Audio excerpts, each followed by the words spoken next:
বিভিন্ন পর্যায় থেকে আমি তথ্য পাচ্ছি এই দুর্গা পূজা নিয়ে আরেকটা রক্তাক্ত 21-এর ফয়তারা করছে বিভিন্ন রাজনৈতিক গোষ্ঠী। এই জন্য এবার কোনো হিন্দু আপনারা পূজাতে বেড়াতে যাবেন না, কোনো হিন্দু ডিজে বাজাবেন না, কোনো হিন্দু অতিরিক্ত লাইটিং করে অন্যের পকেট ভারী করবেন না।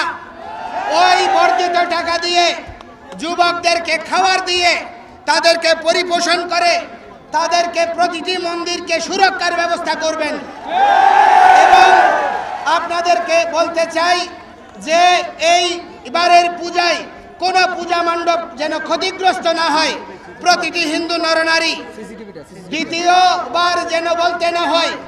আপনারা সংযুক্তভাবে পালাক্রমে পাহারা দেবেন এবং প্রতিটি পূজা মণ্ডপে অবশ্যই সিসি ক্যামেরা লাগাবেন। আমাদেরকে অনেকে প্রশ্ন করতে